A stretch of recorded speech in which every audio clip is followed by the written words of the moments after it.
Hello friends, good morning. आज का हमारा टॉपिक है फ्यूचर कंटिन्यूअस टेंस। आज के इस सेशन में हम डिस्कस करेंगे फ्यूचर कंटिन्यूअस टेंस की पहचान, हेल्पिंग वर्ब, स्ट्रक्चर और सेंटेंस को किस प्रकार से ट्रांसलेट किया जाता है। तो चलिए वीडियो को स्टार्ट करते हैं। फ्यूचर कंटिन्यूअस टेंस की पहचान होता है रहेगा, रहेंगे, रहेगी। जब वाक्य के अंत में रहेगा, रहेंगे, रहेगी या रहा होगा, रहे होंगे, रही होंगी वाक्य आता है, तो वह जो पूरा वाक्य होगा वो फ्यूचर कंटिन्यूअस टेंस का होगा। जैसे कि एग्जांपल देखिए, राम बाजार जा रहा होगा। इस वाक्य के अंत में रहा होगा शब्द आया, तो इससे हमने ये आइडेंटिफाई किया कि यह जो वाक्य है फ्यूचर कंटिन्यूअस टेंस का है। इस प्रकार से और भी एग्जाम्पल होंगे, जैसे कि मैं आम खा रहा हूँगा, वह होमवर्क कर रहा होगा, वे खेल रहे होंगे। तो इस प्रकार से वाक्य के अंत में रहा होगा, रहेंगे, रहेगी शब्द आते हैं, तो वो फ्यूचर कंटिन्यूअस टेंस कहलाते हैं। इसका हेल्पिंग वर्ब होता है विल या शैल के साथ बी लगता है। जैसे कि मैंने फ्यूचर सिंपल टेंस में बताया था कि हेल्पिंग वर्ब के रूप में हम विल या शैल का यूज़ करते हैं, पर जो मॉडर्न टेंस अभी का जो न्यू टेंस चल रहा है उसके अकॉर्डिंग हम सारे हेल्पिंग वर्ब के साथ विल का यूज़ करते हैं। सो फ्यूचर कंटिन्यूअस टेंस में विल या शैल के साथ बी हेल्पिंग वर्ब का यूज़ किया जाता है। विल का यूज़ देखिए, you, we, he, she, it, they, किसी का नेम हो उसके साथ विल का यूज़ करते हैं, और शैल का आई के साथ जनरली किया जाता है। इसका स्ट्रक्चर होता है सब्जेक्ट प्लस विल या शैल के साथ बी प्लस वर्ब में I N G plus object plus other. इस एग्जाम्पल को हम ट्रांसलेट करते हैं, राम बाजार जा रहा होगा। सो यहाँ आइडेंटिफाई कीजिए, सब्जेक्ट राम है, राम किसी का नेम है तो नेम के साथ विल हेल्पिंग वर्ब लगेगा, so Ram will be. Verb जा, जाना को गो बोलते हैं, गो में आईएनजी, सो गोइंग। ऑब्जेक्ट है मार्केट, सो क्या होगा, Ram will be going to market. इस प्रकार से ये जो वाक्य है ट्रांसलेट होगा। हिंदी का हमारा वाक्य था राम बाजार जा रहा होगा, और इंग्लिश का जो ट्रांसलेट हुआ सेंटेंस है वो है Ram will be going to market. Ram यहाँ सब्जेक्ट है, will be helping verb, going verb और मार्केट यहाँ ऑब्जेक्ट है। सो इस प्रकार से हम अफर्मेटिव सेंटेंस को ट्रांसलेट करते हैं। इसके कुछ और एग्जांपल्स को हम ट्रांसलेट करेंगे। स्ट्रक्चर याद रखिएगा, सब्जेक्ट प्लस शैली विल के साथ बी, वर्ब में I N G plus object plus order. Example है वह स्कूल जा रहा होगा, उसी प्रकार से सेंटेंस है। यहाँ सब्जेक्ट है ही, जाना वर्ब है और ऑब्जेक्ट स्कूल है, सो इसका होगा he will be going to school. Next example, लड़के क्रिकेट खेल रहे होंगे।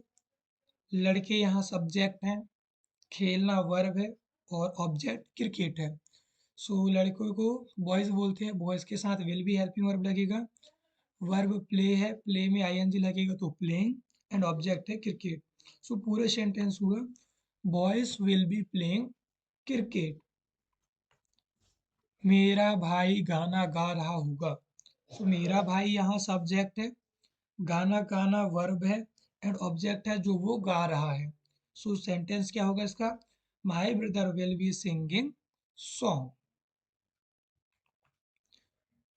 वह बाजार में सब्जी बेच रहा होगा।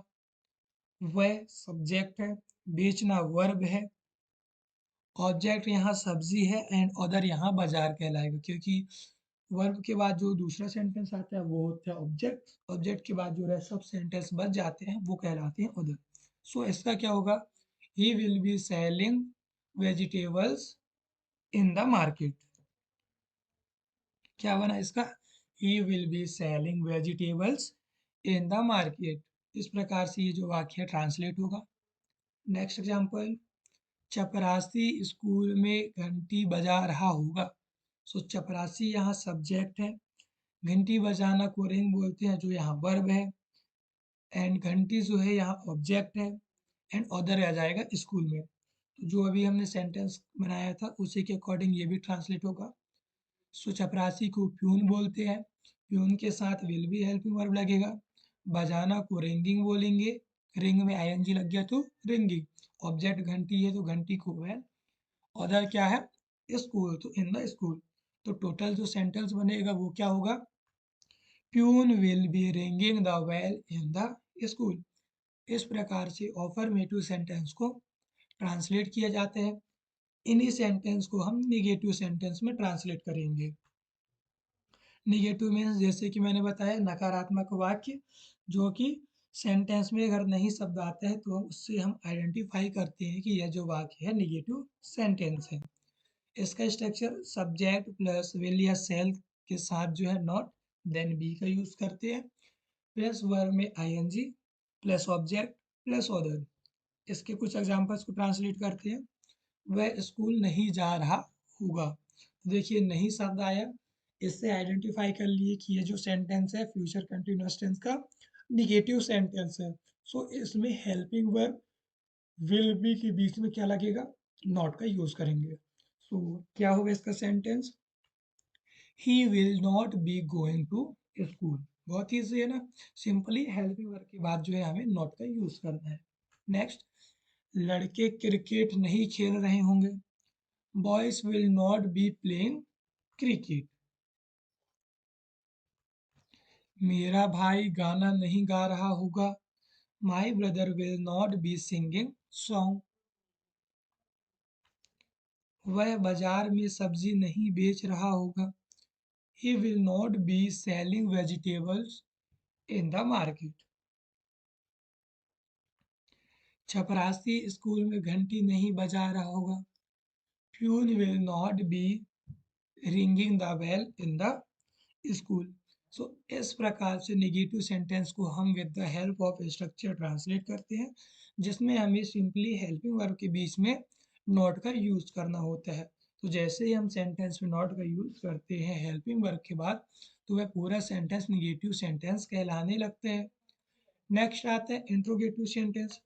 इंट्रोगेटिव सेंटेंस मीन्स प्रश्नवाचक वाक्य, जो हिंदी के सेंटेंस में देखा जाए तो क्या से शुरू होता है। इसका स्ट्रक्चर देखते हैं। हेल्पिंग वर्ब का यूज सब्जेक्ट से पहले किया जाता है इसमें। सो शैल या विल का यूज हम सब्जेक्ट से पहले करेंगे, देन सब्जेक्ट के बाद बी का यूज होगा, प्लस वर्ब में I N G, then object plus other, and last पे क्वेश्चन मार्क कंपलसरी है। इसके कुछ एग्जांपल्स को ट्रांसलेट करते हैं। क्या वह स्कूल जा रहा होगा?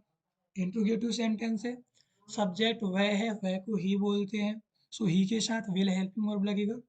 तो विल पहले आ जाएगा फर्स्ट में, देन आएगा ही के बाद जो बी बचता है वो सब्जेक्ट के बाद लगेगा। तो इसका सेंटेंस क्या होगा? Will he be going to school. क्या वह स्कूल जाएगा या जा रहा होगा। नेक्स्ट, क्या लड़के क्रिकेट खेल रहे होंगे? सो लड़के को बॉयज बोलते हैं, बॉयज के साथ विल लगेगा। तो विल सब्जेक्ट से पहले होगा तो क्या होगा?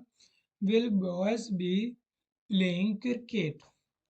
विल बॉयज भी प्लेइंग क्रिकेट। क्या लड़के क्रिकेट खेल रहे होंगे? क्या मेरा भाई गाना गा रहा होगा? Will my brother be singing song. क्या वह बाजार में सब्जी बेच रहा होगा? Will he be selling vegetables in the market. क्या चपरासी स्कूल में घंटी बजा रहा होगा? Will peon be ringing the bell in the school. So इस प्रकार से इंट्रोगेटिव सेंटेंस में जो हेल्पिंग वर्ब होता है उसका यूज हम सब्जेक्ट से पहले करते हैं एंड लास्ट में क्वेश्चन मार्क का यूज करते हैं। तो वो जो सेंटेंस है वो इंट्रोगेटिव सेंटेंस कहलाता है। तो इस प्रकार के आज के सेशन में हमने फ्यूचर कंटिन्यूअस टेंस का अफर्मेटिव, नेगेटिव और इंट्रोगेटिव सेंटेंस को ट्रांसलेट करना सीखा। आई होप वीडियो आपको पसंद आई होगी। Thank you guys, see you soon.